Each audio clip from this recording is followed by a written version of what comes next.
Welcome to The Explainer. Today we're diving into a story about a friendship that literally crossed from land to water, and the betrayal that almost ended it all. It's a classic fable, a monkey, a crocodile, and a huge lesson about how your brain can be your sharpest weapon. So let's kick things off with a question that gets right to the heart of this story. Can wit actually save you from a crocodile's jaws? I mean, really think about it. When you're in a tough spot, what's going to save you? Brute strength or some seriously quick thinking? Let's find out.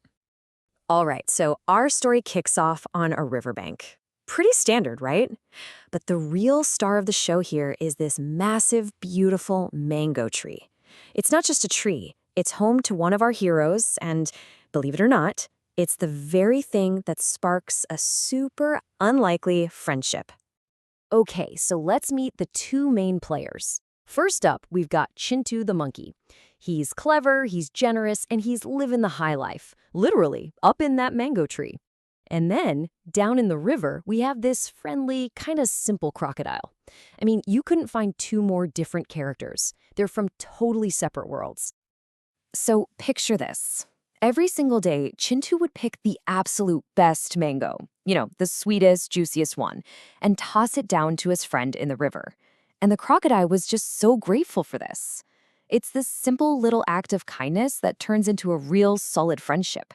They totally bridge that gap between their two worlds. But you know how stories go. Even the best friendships get put to the test. And for these two, the test is a big one. It comes from a really dark, greedy impulse. And it all starts with just one of those sweet, innocent mangoes. So, one day, the crocodile takes a mango home to his wife. She takes one bite and is just blown away by how sweet it is. But then her mind goes to a pretty dark place. She starts thinking, wow, if the fruit is this good, imagine how sweet the monkey's heart must be. And that's when she makes this absolutely chilling demand. I want that monkey's heart. The crocodile is just horrified. He's like, no way, Chintu is my best friend. I could never do that to him. But his wife just won't let it go. She keeps pushing and pushing, and so he's stuck, right? Torn between his loyalty to his friend and, well, his wife. And in the end, he makes a terrible choice. He agrees to do it. And that decision right there, that's what leads us to the most intense part of the whole story. The trap is officially set. The crocodile is about to put his awful plan into action. So here's how the betrayal goes down, in 3 just devastating steps. First, there's a fake dinner invitation. Sounds nice, right? Then our trusting monkey, Chintu, gets a ride on the crocodile's back, taking him further and further away from his safe tree. And then, bam, right in the middle of the river, the terrible truth comes out. I mean, can you even imagine the terror? You're stuck in the middle of a river, there's nowhere to run, and your so-called friend tells you he's taking you to be killed. The invitation wasn't to dinner. He is the dinner. His life is literally hanging by a thread.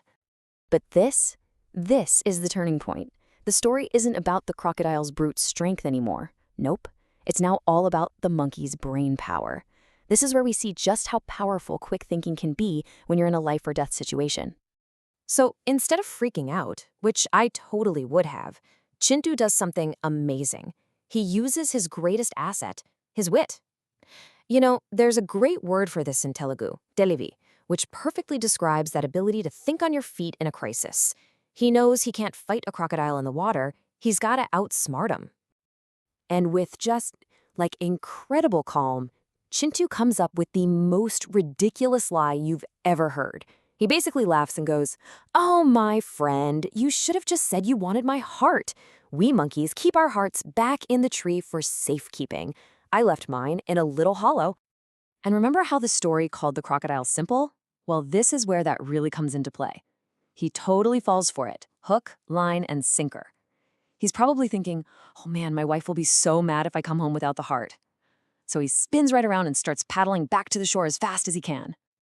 And just like that, the lie worked. They're heading back to the riverbank, and now both of them are about to face the music. We're about to see the real price of betrayal and the payoff for being clever.